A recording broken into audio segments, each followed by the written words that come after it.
Welcome to Gold Journal's Indian Premier League cricket match review. Glad to be here. So imagine a featherweight teenager stepping into a ring with a heavyweight champion and, consistently delivering knockout blows in the first 10 seconds of every round. Right. It completely defies physics. It defies logic.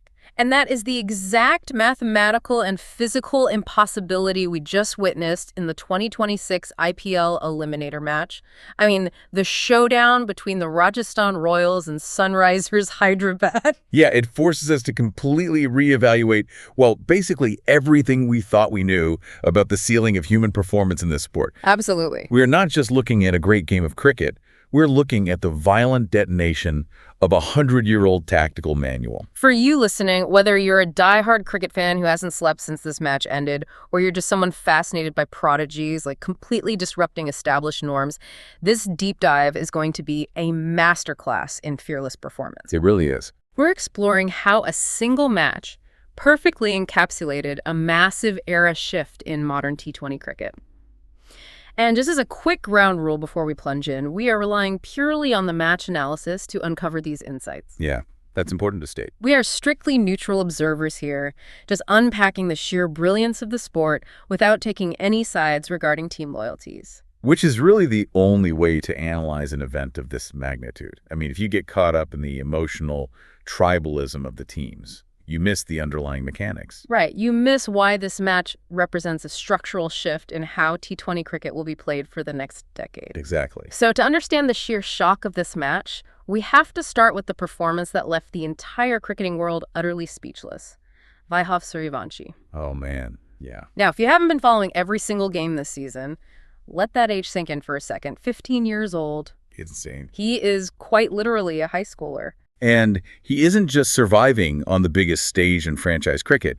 He is actively dismantling records that, most analysts assumed were untouchable. Untouchable might be an understatement. I mean, we are talking about Chris Gayle's seemingly impossible 2012 record of 59 sixes in a single season. A record set when Vaibhav was literally 1 year old. Which is just wild to think about. Vaibhav, who used to be called the Wonder Kid and is now being dubbed the Universal Baby Boss, didn't just scrape past that record, he obliterated it. Totally. He currently sits at 65 sixes. He's the first Indian player to ever hit 50-plus sixes in a season. Over 380 of his runs have come purely from sixes. That math is just staggering. Right. And in this match alone, against a world-class bowling attack, he hit 12 sixes, setting a new innings record. Put that into the context of his opening partner, right? Yeah. He is batting alongside Yashasvi Jaiswal. Yeah, who is a powerhouse. It's exactly. Jaiswal is a player who will happily launch legendary bowlers, like James Anderson, for consecutive sixes in test matches. Yet, standing at the non-striker's end, watching this 15-year-old, Jaiswal's strike rate suddenly looked like that of a defensive test batter from the mid-2000s. Here's where it gets really interesting for me, and I want to bring back that featherweight boxer analogy. Yeah. Chris Gayle, the original universe boss, is a giant of a man. Massive guy, yeah. He has a massive, imposing physical architecture. When Gayle hits a ball, brute force is a given. It's basic mass multiplied by acceleration. But Vaibhav is a teenager. Right, he's a kid. He does not have that giant-like build, nor does he have 2 decades of muscle maturity. So how on earth is a 15-year-old generating this level of unprecedented, record-breaking power without the physical mass of Chris Gayle? What's fascinating here is that it comes down to a masterclass in biomechanics over pure physical bulk. Okay, how so? Well, when you watch a heavyweight like Gayle, they can afford slight errors in footwork because their upper body strength just compensates. Vaibhav doesn't have that luxury. I see. So his technique has evolved to be flawlessly efficient. When he executes a shot, his body balance is pristine. He utilizes a perfect kinetic chain. Meaning the energy transfer. Exactly. The energy starts from his feet planting into the ground, transfers through the rotation of his hips, up through his core, and finally into the snap of his wrists. Every single ounce of that kinetic energy goes directly into the ball. So there's zero energy wasted in his movement. Zero. Which makes sense, because you can't hit a 140-kilometer-per-hour ball out of the stadium purely on reflexes, especially if you lack adult muscle mass. He has to be reading the bowler's shoulder drop and grip before the ball even leaves the hand, right? Yeah, and that cognitive processing speed is his real superpower. Because a 15-year-old hasn't spent years relying on brute adult strength, their brain is forced to hyper-develop pattern recognition just to survive against world-class pace. Wait, really? Just to survive? Yeah. He possesses this uncanny ability to map the bowler's geometry milliseconds before the release. He picks up the subtle cues like the angle of the wrist, the seam position. By the time the ball is actually traveling down the pitch, his brain has already calculated its trajectory, and his feet are already moving into the perfect position. And that processing speed is what allows him to be a true 360-degree player. The analysis points out that a massive 33% of his runs come through the extra cover region. Which is incredibly hard. Right. If you're listening and you aren't familiar with the intricacies of cricket fielding positions, hitting through extra cover is not just a slog, it is notoriously difficult. Yeah. Hitting through extra cover against raw pace is essentially the ultimate test of a batter's class. The ball is angling away from you, and to hit it there, you often have to play what we call an inside-out shot. Let's visualize that for the listener. To play an inside-out shot, you're basically backing away from a fast-moving ball, giving yourself room to intentionally carve it over the infield on the offside. It's like threading a needle while falling backward. Exactly. It is absolute physical audacity. It proves he respects the fast bowlers by not just blindly swinging across the line of the ball while simultaneously tactically outmaneuvering them. And he is equally comfortable stepping down the pitch to launch spinners. He plays the short ball through mid-wicket. I mean, he has mapped the entire 360-degree radius of the field in his head. But building on that flawless technique and spatial geometry, there is a mindset driving it that feels completely alien to the traditional sport. Yeah, it's a huge shift. It's not just how he hits the ball, it's the psychology behind when and why he hits it. Which brings us to the most defining moment of the match, and arguably, the whole season. This is where we see the transition from individual brilliance to a structural shift in the sport's entire philosophy. Okay, let's unpack this, because the moment that defined this era shift wasn't one of his 12 sixes. It was his dismissal. Yeah, the way he got out. Let's paint the picture.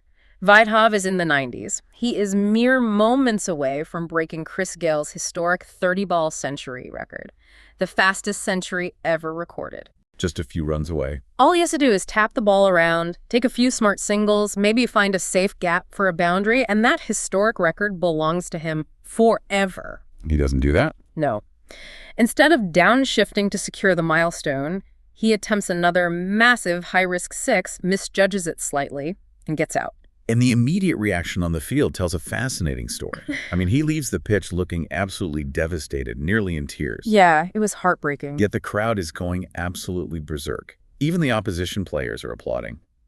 Rajasthan's coach, Kumar Sangakkara, a man who defines classical cricket, is on his feet, giving this kid a massive standing ovation. I have to stop you and push back hard here, because if you're listening to this, you might be wondering why a 15-year-old crying over a missed century is considered a masterclass. That's a fair question. Is it not fundamentally reckless to throw away a guaranteed historic century just to attempt to add 6 more runs to an already massive total? Well, in the cricket of 5 years ago, yes, it would have been heavily criticized as youthful recklessness. If you look back to the peak of the Virat Kohli era, the approach was incredibly aggressive. But securing the century was still deeply embedded in the culture of the game. The nervous 90s existed for a reason. Exactly. A batter would protect their wicket, minimize risk, secure the 100 as a badge of honor, and then explode again. But this is the era shift. The landscape has violently changed, and the math has changed with it. Because average T20 scores are now pushing 250 plus. Yeah, and at that altitude of scoring, mathematics completely overrules sentiment. The new mindset dictates pure, unadulterated fearlessness. So milestones don't matter anymore. Not compared to the run rate. Maximizing the team's total completely overrides any personal milestone. Every single ball is an asset that must yield a maximum return. A dot ball is a crime. Vaibhav didn't see himself as being on 90-something. He saw a delivery that had a high probability of going for 6. So, his tearful exit shows he still cares deeply. I mean, he's human, he knows what he just missed, but his actual shot selection proves he prioritizes the team's boundary over his own Wikipedia page. That's a great way to put it. He refused to compromise the team's momentum for his own glory. And that complete disregard for self-preservation didn't just break records. It fundamentally broke the opposing captain. which is the perfect pivot because every heroic performance requires a formidable antagonist. Sunrisers Hyderabad was led by Pat Cummins. A phenomenal leader. Right. Cummins is arguably one of the greatest tactical minds in the modern game. He won the toss and confidently chose to bowl first. His strategy was totally textbook. Bowl first, exploit any early moisture or movement in the pitch, dismantle the Rajasthan top three early, and just control the run rate. But nothing worked. It's like a grandmaster sitting down at a chessboard, meticulously setting up their opening moves, only for their opponent to completely flip the board upside down and start playing a different game entirely. That's exactly what it looked like. Cummins threw every trick in his arsenal at them. What specific fields was he trying to set that were just getting shredded? Man, he tried everything. He set deep sweepers on the boundary to protect the offside.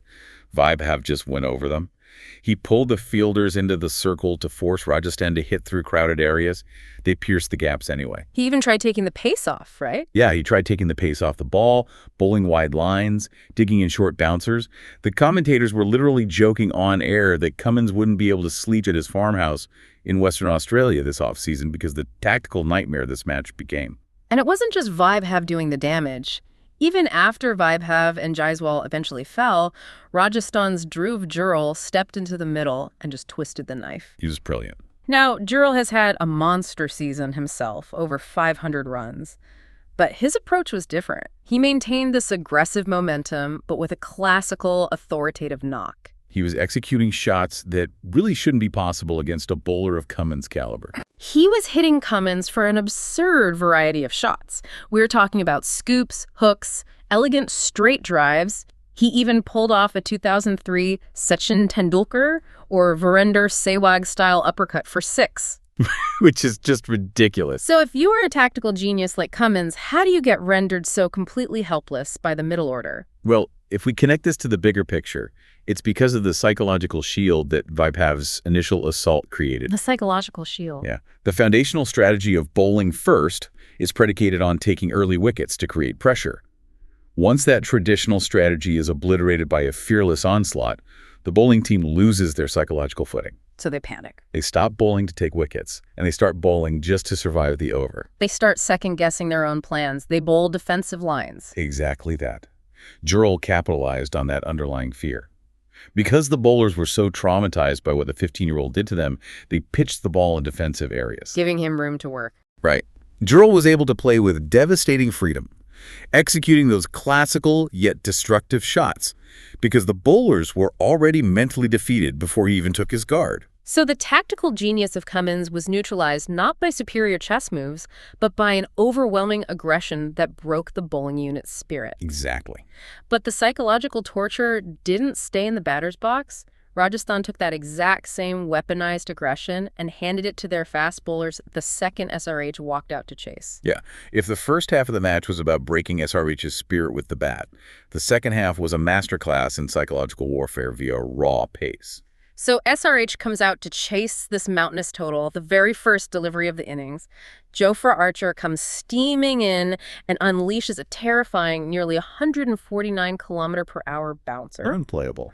It dismisses SRH opener Abhishek Sharma for a duck on ball 1. And the wildest part of this entire sequence, Archer started celebrating the wicket before the catch was even fully completed. I still can't believe he did that.